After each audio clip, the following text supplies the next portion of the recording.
Hey, hello everyone. Today's Friday, December 1st, so welcome to December. Got a great video for you. I'm gonna go from surgery day till a week past post-surgery. Tell you what I've been up to, what it's been like. So let's get started. So I had surgery about 9 days ago. It was on a Tuesday. And my surgery was around 1 o'clock. Got there a little bit early. My family was with me because my kids were out of school. I had no one to leave them with, and plus I wanted them to be there anyways. The surgery was going to take about 2 hours. My daughter's 8 years old. She was kind of scared. My son, he was nervous too. My daughter couldn't sleep very much the night before, and I could tell it was bothering her. And once we arrived at the surgery center, we weren't there very long before they took me away, and my daughter almost made me emotional. She was nervous, and then when they took me away, she was waving bye to me. It was pretty tough not to shed a few tears, but I felt pretty good. I just wanted to get it done. So they took me back there, gave me some medicine for the pain and other things that they call it a trifecta. It's basically 5 pills, and you can't drink water for like six hours before surgery. So they gave me 5 pills, but they gave me a little cup like this big of water, and I did it. For people that have a hard time swallowing pills with a lot of water, I can imagine it'd be a challenge. They had a really hard time, probably can't see it on the video, but my arm is still very black, also bruised on this side too. I've always had a hard time when people try to take blood from me, them finding my veins. They're not easy to find, and some people are like that. Well, when you get an IV, it's a big needle. I mean, it kind of hurts a little bit. They had to do it 4 times. So they did it twice on this arm and twice on this arm. One nurse tried twice. He kept apologizing. It was so difficult for her. And I'm pretty good with pain. So it didn't bother me too much. But I was kind of thinking of it as bad luck. Here I have this major surgery, and it's taking four chances to get the IV going for me. Excuse me. A second nurse came in, helped her out. On the 4th try, she was successful, but it was getting so bad that they almost yielded to the anesthesiologist to do it, the person that's gonna, put me out. I got the IV going. They gave me the trifecta of drugs. One's a pain, I think one was an antibiotic and some other things.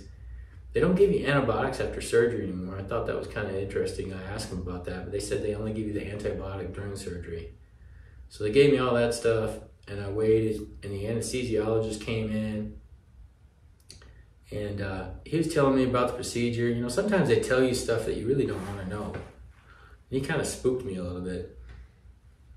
He told me that to get to the hamstring where they're going to reattach it to my skeleton, basically it's a very deep cut, and I can confirm that now because it's been hurting for a while.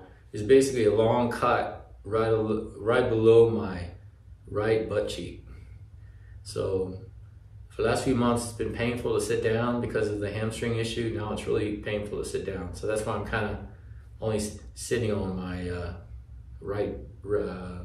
left butt cheek, I could say. It's much more comfortable when you're having hamstring issues or surgery to stand up than sit down. This is kind of comfortable. This is my new preacher curl bench, so I'm kind of sitting in a weird way here. But anyways, anesthesiologist comes in. He says, we're going to do it. It's going to be a deep incision. So he's asking me all these questions. Have you ever been put under before? And I'm like, yeah, a couple times. He goes, this is going to be a very deep sleep for you because of the deep cut. And also he told me you're going to be in Spider-Man position, you know, like this, facing down. They're going to intubate me with a tube. So there's going to be a tube all the way down my throat. And I really didn't need to know that. So that kind of made me nervous because I was thinking to myself, okay, if they need to do that, they need to do that. But I sure hope I don't wake up when they're doing that.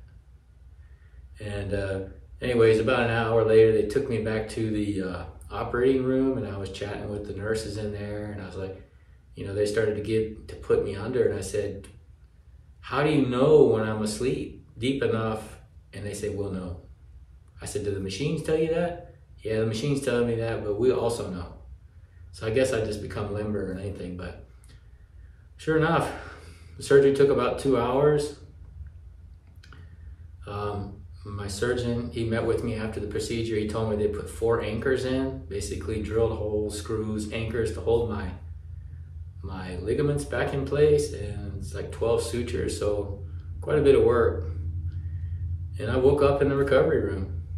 It was weird. I just snapped up, woke up in the recovery room, and I had this brace on my leg. I'll show it to you. I gotta be a little careful because I can only put like 25 pounds of pressure on this leg. So you can see my brace, pretty gnarly one. You're probably thinking, why do I have this bandana in there? It's because this thing chafes the shit out of you and irritates you to death. I gotta keep this thing on for 6 weeks. And so that's my hack. Putting that handkerchief, I should say handkerchief, bandana in there, keeps the seams of that thing from irritating that one point on my leg. It's pretty tight. And you gotta keep it on all the time, even when you sleep. So to clean it up, we've got these medicated wipes where you slide in between and around my legs and all that. But be glad when I get to take it off. So it's been, you know, week and a half. I still got 4.5 weeks to go with this thing on. Can't drive. Trust me, I tried. Because it's bent down. My leg's bent down. And what reason they're doing that is, so when you fully extend your leg, that's when you fully extend your hamstring. So I got to keep my leg bent so my hamstring can heal. And so it's got gears on it and stuff. I guess my next doctor's appointment's on the 8th. So it's next Friday. I'm not sure if they're going to adjust it and make the angle different or not. But I know I have to keep this thing going for 6 weeks. So I've gotten used to it. So that's that. Medication wise, they gave me some narcotics. I think I took them twice in the evening, but I've mostly been just using Tylenol and Advil and stuff. And the last 2 days, I haven't really taken anything. Only when I go to sleep, I might use like a Tylenol PM or something. But the first couple days after you have the surgery, it's not your hurt leg that hurts the most, it's your good leg, because your good leg's taking all the weight. But that balances out after a while. After a few days, it's not the calf. Your good calf is not, the calf on your good leg is not bothering you so much anymore. A few days ago, so I've been living with it, doing okay. So the second thing I want to talk about is the running event, and this kind of is a kind of mixed together with my hamstring recovery, and I'll tell you why. The running show is the biggest shoe event of the year, and it's really hard to get into. Last year I didn't get into it because it's mostly for retailers and brand partners, that sort of thing. And this year I got a press pass. I was so excited about it. And then the surgery came up, and I talked to my doctor, and he's like, yeah, you can go, just don't fall down. I was like, well, I don't plan to fall down. I mean, I'm pretty good with the crutches. I mean, I've adjusted them. That's another thing, when you use the crutches correctly, you're really pushing down on the handles. Boy, your hands really can get, it's a lot of pain in your hands. Anyways, I went 2 days this week to this trade show, and I probably walked like 4 miles both days on crutches. So I really got a heck of a workout because I was basically on one leg, my crutches, and a lot of pain in the hands. But I'm so happy that I did. I'm going to be doing a video on the running event, but it was really a breakthrough for me because every shoe company that I met with a few exceptions, were interested to work with me. Planning on shipping me samples of shoes to review and test. One company said they were going to send me 3 different pairs. This is a huge breakthrough for me because when you're a small YouTuber, up until now when I test shoes, I've always used the ones that I bought myself. So same thing with hydration packs. Several companies want to work with me, so I'm going to be getting a lot more gear to review. That's the good news. The bad news is my leg's messed up, so how am I going to test the shoes, right? They know that. And I told them that, it might take a month or 2 before I get back on my feet, and I'll get going, but it was really incredible. I was really blessed by how they want to work with me. So it's going to open up a new chapter for the channel, and I'll be able to grow a lot faster because I'll be reviewing more product. I mean, European brands like Scarpa and La Sportiva and Normal. Also, in addition, a lot of the American brands like Hoka, Topo, met with all of them, and had good meetings with all of them. Salomon, Ultimate Direction, Vest. My meetings were going so well. I was there a day and a half. I mean, a lot of time, but I had no time to meet with like small apparel vendors like socks and stuff like I did in the past.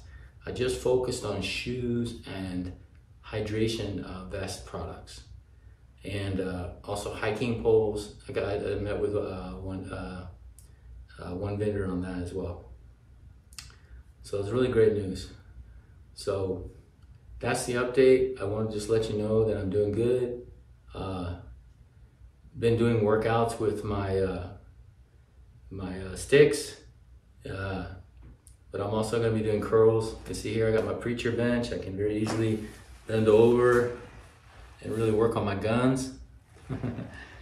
So I just got this a few weeks ago, and I didn't know I was getting surgery when I bought this, but I'm so glad I got it because it's really going to help me, do some upper body workouts.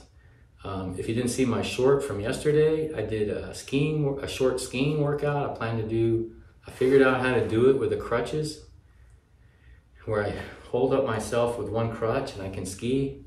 I did a real short workout, made a video, but I plan to do a longer workout this weekend. So I'm pretty much stuck at home, getting out some, but doing more upper body workouts, and I put on a few pounds during this crazy 1 week period, but I'm gonna start leaning out again. I was making a lot of progress before the surgery. I actually dropped below 200 pounds. So by the time January comes around, I'm gonna be in really good shape. So hopefully once I get this brace off, which I'm anticipating early January, and start the PT, start working on my fitness again. And next year I've made a decision I'm not going to do any single track races because that's how I've been getting injured. I'm just going to do flat, shorter races and then work my way back up into ultras, but I don't fall in the flat ultras. It's a single track. I've had an issue. So I'm really going to kind of play it by ear. I mean, if I'm not ready next year, I won't do any ultras next year. But let's see how it goes. I'm very positive about it. I think things are going to work out. And if it doesn't, I'll alter my sports a little bit. I still have my weightlifting. Might do shorter runs if needed. Let's see. But I think I should know a lot more about my fitness come January. Unfortunately, I can't do the Bandera 100K. I've been registered for that for 6 months. I'm going to have to pull out of that, but I do plan to go out in the race. Maybe I'll, watch my brother and his wife race, or I don't know, maybe volunteer. I'm not sure yet, but I'm definitely going to go out there. But hope everybody's doing great. Let me know in the comments what your fitness plans are for December. And let's push ourselves to the next level. Bye for now.